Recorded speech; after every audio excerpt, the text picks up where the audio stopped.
Navbatdagi darsimiz. Bugungi darsimizda kelinglar birinchi navbatda Yandex Map'da o'zini ichidagi parametrlar haqida gaplashadigan bo'lsak, mana bu yerda juda ko'p parametrlarni ko'rishligimiz mumkin va ularning vazifalarini birin-ketin ko'rib chiqishlikka harakat qilamiz. Bu parametrlar hozirda biz ko'radiganlarimiz asosan dizayn bo'yicha bo'ladi. Mana ulardan birinchisi Title Gesture Enable bor. Agarda buni false qiladigan bo'lsak, xaritamizni faqatgina yuqoridan ko'ra olamiz, uni qo'lda ega olmaymiz. Ushbu formatda o'tkazib ko'ra olmaymiz. Ya'ni bu qo'l bilan boshqarilishlikda o'zining maxsus komandalari bor. Ular orqali egishligimiz mumkin, lekin qo'l bilan bu narsani imkonini cheklab qo'ygan bo'lamiz agarda buni false qiladigan bo'lsak. Va xaritamizni ko'rishligimiz mumkin. Aylantirsak bo'ladi, katta kichkina qilsak bo'ladi va mana shu xususiyatlarni ham cheklab qo'yishligimiz mumkin bo'ladi. Zoom Gesture Enable bor. Agarda uni false qilib qo'yadigan bo'lsak, endi biz xaritamizni katta kichkina ham qila olmaymiz. Undan keyin Rotate Gesture Enable bor. Agarda buni false qiladigan bo'lsak, hozirgi holatimizda xaritamizni endi aylantira olmaymiz qolamiz. Mana endi aylantirishning imkoni yo'q. Va bizda Scroll Gesture Enable bor. Agarda buni false qiladigan bo'lsak, mana hozir biz xaritamizni surishligimiz mumkin. Agarda bu false bo'ladigan bo'lsa, endi xaritamizni ham sura olmay qolamiz mana. Bizda Night Mode bor. Agarda buni biz true qiladigan bo'lsak, xaritamiz dark modga o'tib qoladi, mana qorong'i rejimimizga o'tadi.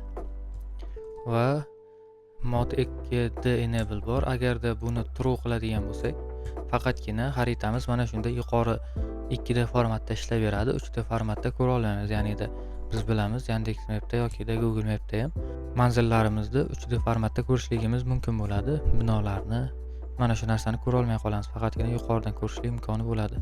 Undan keyin bizda logo alignment bor. Mana logo alignment berishligimiz kerak va bizda mana bu logomizni qaysi tarafdan qo'yishligimizni belgilashligimiz mumkin bo'ladi. Mana horizontal alignment so'rayapti va biz left qo'yishligimiz mumkin, ya'ni chap tarafdan deb. Undan keyin vertikal bo'yicha bottom, ya'ni pastdan yoki tepadan qo'yishligimiz mumkin. Mana mayli tepadan qo'yib ko'ramiz. Va mana Yandex Map'imiz degan yozuvimiz yoki logomiz chap taraf tepaga o'tib qolganligini ko'rishligimiz mumkin. Xo'p, qolgan funksiyalarni og'zaki tushuntirib o'tib ketaman. Sababi ularning misolini keyingi darslarimizda alohida ko'ramiz. On Map Create degan funksiyasi bor. Bu funksiyamiz map yaratilganda birinchi ishga tushadi. Map yaratilgandan keyin nima qilay degan savol berishligi mumkin va mana shu nima qilish kerakligini mapimiz yasab bo'lingandan keyingi amallarimizda ushbu funksiyani ichiga yozishligimiz mumkin va o'zi bilan kontroller olib keladi. Yandex Map kontrollerda bu kontroller orqali biz mapimizni boshqarishligimiz mumkin bo'ladi. Va On Map tab bor. On Map tab bu bizda mapimizda biror bir qismi bosilganda o'sha haqida mana pointda ma'lumot keladi. On Map Long tab bor. Xuddi shunday, faqatgina endi bunda bosib turganligimizda bu funksiyamiz ishga tushadi. On User Location Edit degan funksiyamiz ham bor. Bu funksiyamiz userni joylashuvida biz icon ko'rsatishligimiz mumkin va mana shu iconda o'zgartirishligimiz mumkin bo'ladi ushbu funksiya orqali va boshqa o'zining ham xususiyatlari bo'lishligi mumkin. On Camera Position Changed bor. Biz boya ko'rganimiz singari mapimizni qo'lga siljitadigan bo'lsak va mana shu funksiyamiz ishga tushadi va biz qaysi nuqtaga qo'yadigan bo'lsak, o'sha nuqta bo'yicha ma'lumotlarni yoki koordinatalarni olib beradi.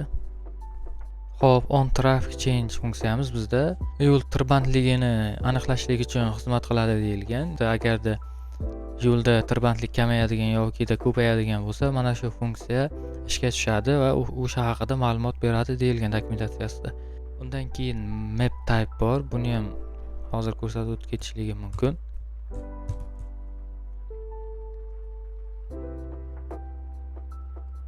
Xaritamizni turli tuman ko'rinishda ko'rishligimiz mumkin. Ya'ni mana bu Sputnik misolida xaritamizni dizaynini o'zgartirishligimiz mumkin bu orqali, bir so'z bilan aytganda.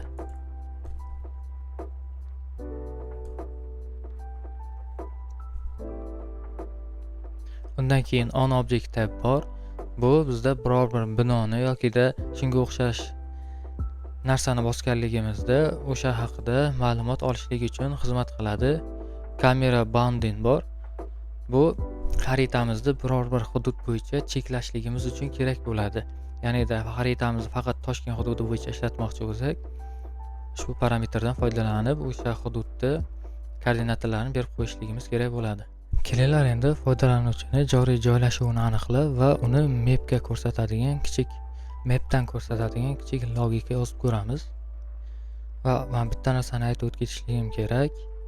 Agarda siz faqatgina shu videoni o'zidan ko'ribgina ishlatmoqchi bo'lsangiz, bu ishlamaydi. Sababi Yandex.Map'da Android va iOS uchun o'zining konfiguratsiyalari bor. Biz u narsalarni o'tgan darsda qilib bo'lgandik. Shu sababli agar hali u darsni ko'rmagan bo'lsangiz, mana bu yerdan o'tib, u darsni ko'rib davom etishligingiz kerak bo'ladi.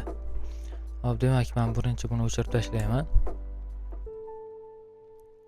Va xuddi shunda yana bitta expanded ochib olishligim mumkin.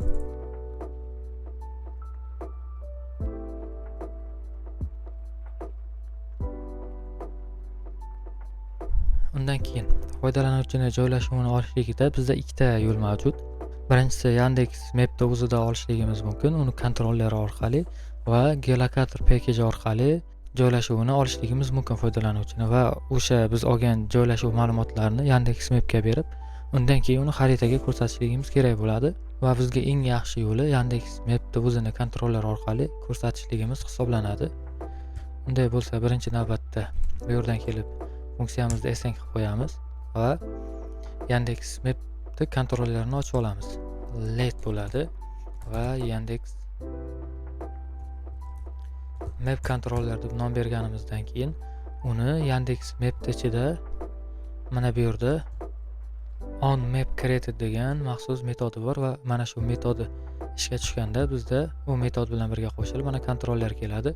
Mana shu kontrollerni map kontrollerimizni tenglashtirib qo'yishligimiz kerak. Va ana shu tenglashtirganimizdan keyin biz Yandex.Map'imizni boshqara olamiz kontroller orqali. Undan keyin elevated button ichiga kelaman va map kontrollerda toggle user layer degan maxsus metodi bor va visibility'ni true qilib qo'yishligim kerak bo'ladi. Undan keyin auto zoom bor. Bu auto zoomni ham true qilib qo'yadigan bo'lsam, foydalanuvchi harakatlangan vaqtida map ham u bilan parallel ravishda harakatlanadi. O'sha uchun buni true qilib qo'yaman va buni boshiga evet qilib qo'yishligim kerak bo'ladi. Va undan keyin bizda asosiy qilishimiz kerak bo'lgan ish, bizning ilovamiz foydalanuvchini joylashuvini olishlik uchun ruxsat so'raganmi yoki ruxsat olinmaganmi, shuni bilishligimiz kerak bo'ladi. Bu uchun biz geolokator package'dan foydalanamiz. Men PubSpec.yamlga package ni o'rnatib olganman va bu package ga aloqador alohida video dars qilganman. Oldingi darslarimizda qanday o'rnatishlik haqida va konfiguratsiyalar qanday qilinishligi haqida to'liq ma'lumot berganman. Ishlashligi haqida ham o'sha videoni ko'rib to'liq tushunib olishlaringiz kerak bo'ladi. Unda boshladik. Location permission type'ida o'zgaruvchi olaman, permission degan va unga tenglab olaman. Geolokator nuqta check permission. Va buni evet qilib qo'yishligimiz kerak. Undan keyin bu yerda tekshiraman. Agar deyman if teng bo'ladigan bo'lsa location permission denied ga, ya'ni ruxsat berilmagan bo'lsa, qaytadan ruxsat so'ra. Request permission bilan biz ruxsat so'raymiz joylashuvga. Agarda else if permission teng bo'lsa, location permission denied favori va u vaqtida biz foydalanuvchini sozlamalarga jo'natishligimiz kerak bo'ladi. Geolokator mana open location settings ga yuboramiz. Va bu ikkita holatimizga tushmaydigan bo'lsa, bizning ilovamiz ruxsat olgan bo'ladi va joylashuvni ko'rishligimiz mumkin bo'ladi. Men Ctrl S qo'ydim va bu yerdan kelib show userni bosadigan bo'lsam, bizda xatolikka olib keldi.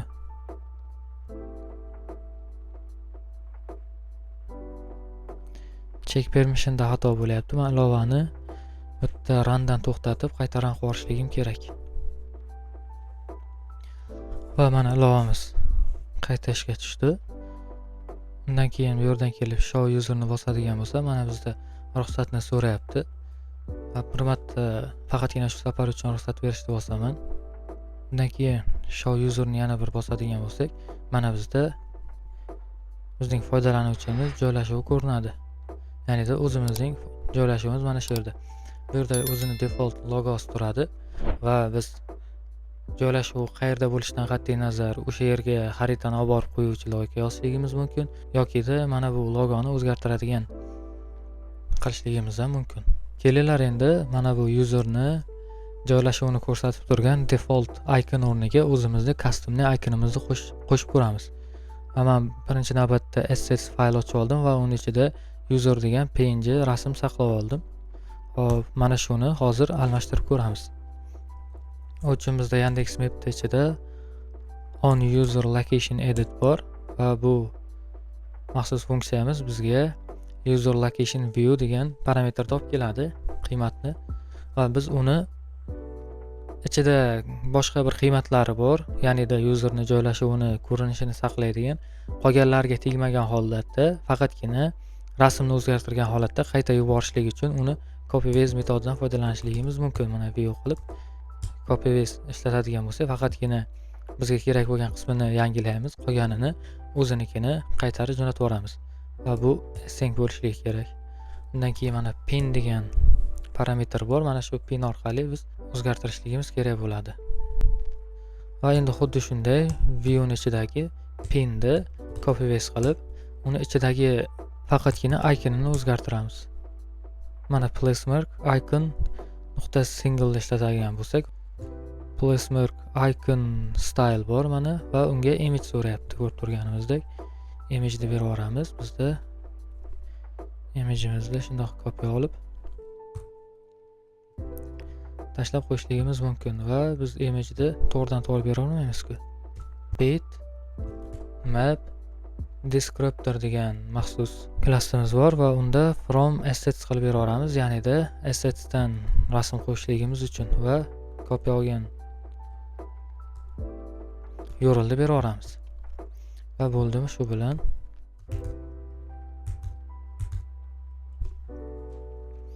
Bitta restart qiladigan bo'lsam va bu yoqdan kelib show userni bosadigan bo'lsa, mana bu holatda chiqdi. O'zimizda joylashuvimiz o'zimizda default icon bilan chiqadi. Biz hozir qilgan ishimiz, ya'ni show user qilib foydalanuvchini joylashuvini iconda ko'rsatayotganligimiz faqatgina bu foydalanuvchini joylashuvini xaritada ko'rsatishligimiz uchun buyruq hisoblanadi.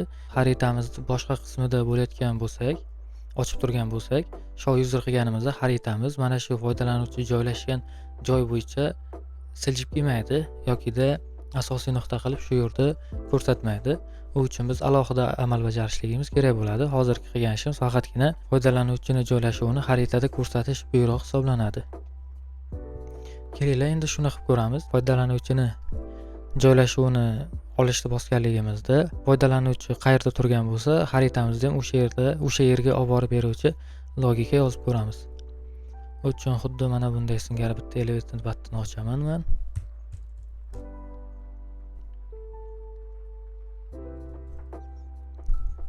Uni show user position deb nom qo'yishligim mumkin va buni ichini o'chirib tashlashligim mumkin endi. Birinchi navbatda map controllerda get user camera position degan maxsus funksiyamiz bor. U bizda camera position qaytarar ekan.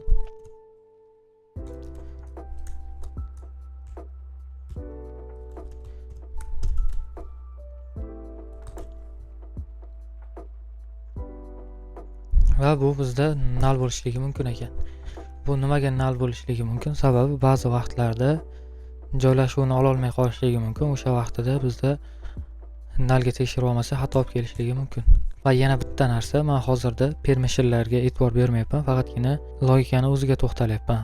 Siz agarda ruxsat berilmagan bo'lsa, shu vaqtda nima qilishlik kerak yoki ruxsat rad etilib qolsa nima qilishlik kerak, o'shalarni o'ylab yozib ketishligingiz kerak bo'ladi.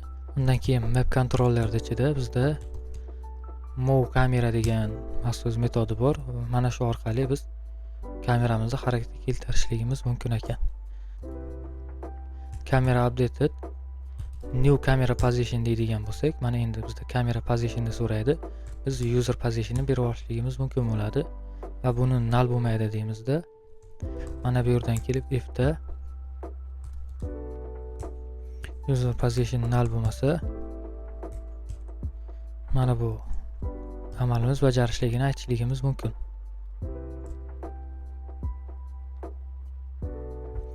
Va endi ishlatib ko'radigan bo'lsak, mana bu yerroqda olib, show user positionni oladigan bo'lsak, mana shu yerga olib kelib beryapti. Endi qayerda bo'lishimizdan qat'iy nazar, mana shu foydalanuvchi turgan yerni olib kelib beradi. Aynan bu foydalanuvchi turgan yer bo'lishligi shart emas. User position o'rnida boshqa manzil beradigan bo'lsak, o'sha manzilni ochib beradi. Kelinglar endi boshqa manzil olib ko'ramiz. Misolga Samarqand lat long deb yozadigan bo'lsak, mana latitude va longitude deb beradi. Buni olib turib, hop, camera position bor, uning ichida mana target bor, u point oladi. Pointda mana birinchisiga lat va ikkinchisiga longni berishligimiz mumkin bo'ladi. Ikkinchisiga xuddi shuni copy qilib tashlayman va buni ichida yana qo'shimcha metodlari bor va ulardan biri zoom. 15 qilib qo'yadigan bo'lsak, bizga kattaroq ochiladi. Va mana endi show userni bosadigan bo'lsak, Samarqand kattaroq ochildi. Agarda buni 2 qiladigan bo'lsak, endi bosadigan bo'lsak, kichikroq ochiladi. Endi kamera updaterda boshqa metodlari ham bor. Kelinglar, shuni tekshirib ko'ramiz ishlatib. Bu yerdan bitta raw ochib olaman va yana bitta elevator button ochaman.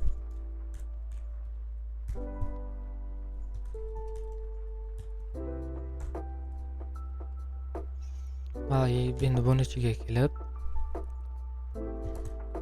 map controller type'da move kamera qilamiz va kamera updater nuqta qilib, mana bu yerda bizda zoom in bor.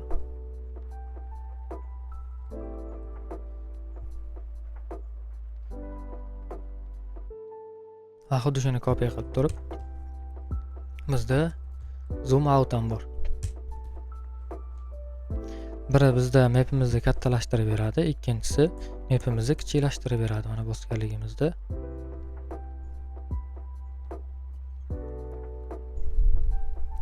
Va undan keyin yana bitta zoom to bor. Bergan son bo'yicha mapimizni razmerini ishlatib beradi. Ko'rinish qilib beradi. Mana tuni bosadigan bo'lsak 12 bo'ladi. Agarda buni 5 qiladigan bo'lsak, kichikroq qilib beradi xaritamizda. Bu yerdan kelib main axis alignment qilib qo'yishligim mumkin va space env qilib qo'yadigan bo'lsam, mana shu holatda ko'rinadi. Endi biz mana bunday xaritani qo'lda siljitib biror bir nuqtani tanlashligimiz ham mumkin va hozir mana shu narsani ko'rib chiqamiz. Birinchi navbatda Yandex Map'da bitta stack ko'ra olaman. Column deyman va buni stack bilan almashtiraman. Undan keyin menga bitta icon kerak bo'ladi.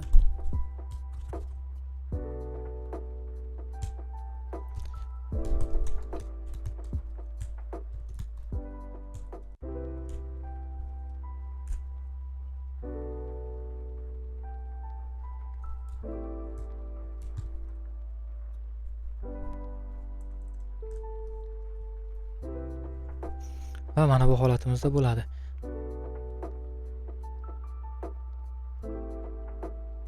Biz Yandex Map'da mana bunday siljitganligimizda bizda eng o'rtadagi nuqtamiz biz belgilagan nuqta hisoblanadi va shu sababli ham iconimizni eng o'rtadagi nuqtaga qo'ydik.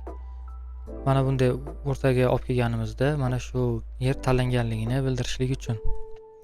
Undan keyin mapda ichida on camera position change degan narsa bor. Va xuddi shu narsa biz xaritamizni siljitgan vaqtimizda ishlaydi va eng o'rtadagi nuqtani qiymatlarini bizga beradi. Biz mana print qiladigan bo'lsak, kamera degan parametrda bizda o'sha qiymatlarimiz keladi. Har bitta siljitgan vaqtimizda olingan qiymatlari mana bu yerda bizda chiqaveradi va bizda if qilib finish degan parametrni tekshirib olsak, qachonki biz siljitib to'xtatgan vaqtimizda, to'xtaganimizdan keyin mana shu penishit qiymati true bo'ladi va o'sha vaqtidagina biz oxirgi qiymatni olgan bo'lamiz. Buni olib ichiga tashlaydigan bo'lsak va endi mana buni siljitadigan bo'lsak, biz siljitayotgan vaqtimizda hech qanaqa amal bo'lmaydi. Faqatgina qo'yorganimizda, ya'ni to'xtaganimizda o'sha to'xtagan nuqtamizda qiymatini olib berar ekan. Kelinglar endi mana shu biz to'xtagan nuqtamizni yoki tanlagan nuqtamizni qiymatini ekranga chiqarib ko'ramiz. Bu uchun birinchi navbatda bitta tekst ochib olishligim mumkin.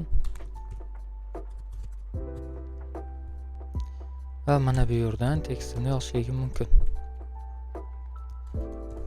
Tanlangan deb turib adres name'ini berib qo'yishligim mumkin. Mana bu yerdan chiqdi. Boshida bo'sh turadi va undan keyin bizda geocoding package haqida gaplashganmiz. Mana shu geocoding package'ga latitude va longitude'larni berib olganligimizda o'sha latitude va longitude'ga qarab manzillarning nomini berardi bizda. Va xuddi shu package dan foydalanib kamerani siljitganimizda mana bu bizga kelgan latitude va longitude qiymatlarini nomlarini olishligimiz mumkin bo'ladi hozirda. Menda geocoding package o'rnatilgan. Buni o'rnatishlikni va qanday ishlashligini alohida video darslikda tushuntirib o'tib ketganman. List bor. U listimiz placemark type'da bo'ladi.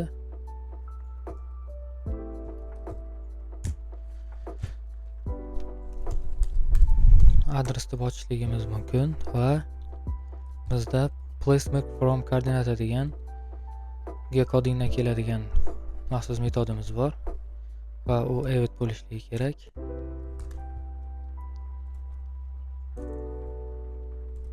Buni ham assign qilib qo'yaman.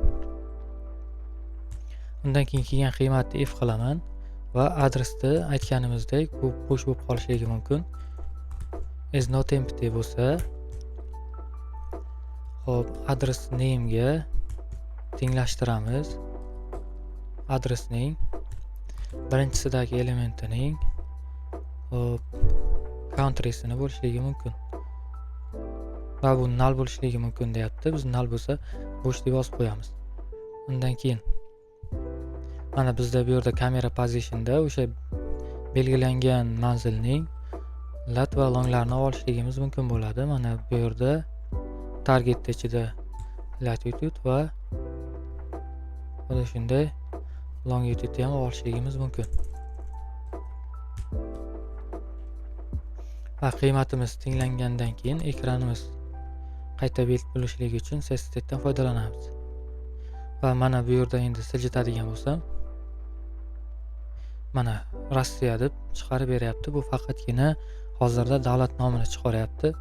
Agarda buni straight qiladigan bo'lsam, endi bizda ko'cha nomini ham chiqarishligi mumkin.